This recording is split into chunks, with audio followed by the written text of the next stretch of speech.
Primeira leitura. Livro do Eclesiastes. Vaidade das vaidades, diz o Eclesiastes. Vaidade das vaidades. Tudo é vaidade. Que proveito tira o homem de todo o trabalho com o qual se afadiga debaixo do sol? Uma geração passa, outra lhe sucede, enquanto a terra permanece sempre a mesma. O sol se levanta, o sol se deita, apressando-se para voltar ao seu lugar, donde novamente torna a levantar-se.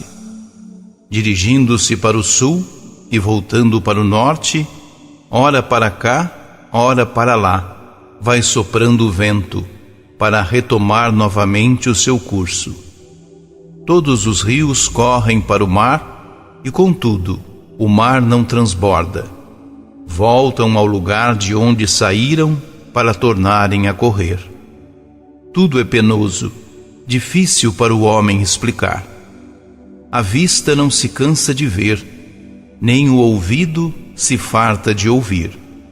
O que foi, será; o que aconteceu, acontecerá.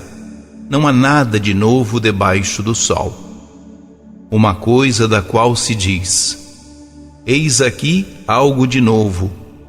Também esta já existiu nos séculos que nos precederam. Não há memória do que aconteceu no passado, nem também haverá lembrança do que acontecer entre aqueles que viverão depois.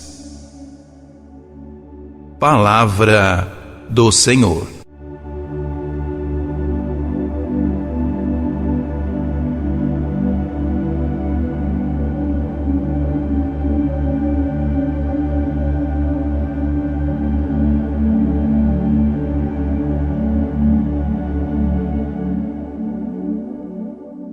Ao interrogar-se sobre o sentido da vida, o livro de Eclesiastes responde: tudo é ilusão, ou, mais exatamente, vaidade. As traduções gregas e latinas da Bíblia escrevem vaidade, mas a palavra hebraica evel, traduzida em português por ilusão ou por vaidade, significa neblina, fumo, algo de vácuo, de inconsistente. Ao longe pode encantar, mas ao perto desilude. Tal é a vida do homem, realidade enganosa, caduca, absurda. O Eclesiastes é realmente drástico e provocador. Por quê? Porque de fato é grande o contraste entre a precariedade do homem e o permanecer da natureza. Uma geração passa, outra vem, e a terra permanece sempre.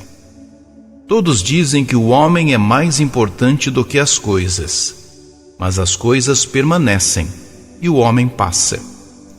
Se olharmos para além das aparências, verificamos que o homem, como se debate dentro de um círculo do qual não consegue sair. Tudo se move, mas tudo continua igual. Tudo volta ao ponto de partida, tal como o sol no seu movimento diurno, tal como o vento ou a água dos rios. Também, o afadigar-se do homem é como que um rodopiar à volta de si mesmo, fazendo e desfazendo, sem jamais chegar à meta definitiva. O mundo novo que o homem procura construir escapa-lhe continuamente das mãos, como areia por entre os dedos. Talvez Eclesiastes esteja a falar da própria esperança messiânica.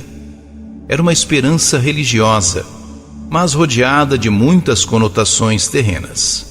Por isso, Eclesiastes a contesta. Haverá sempre o limite da morte.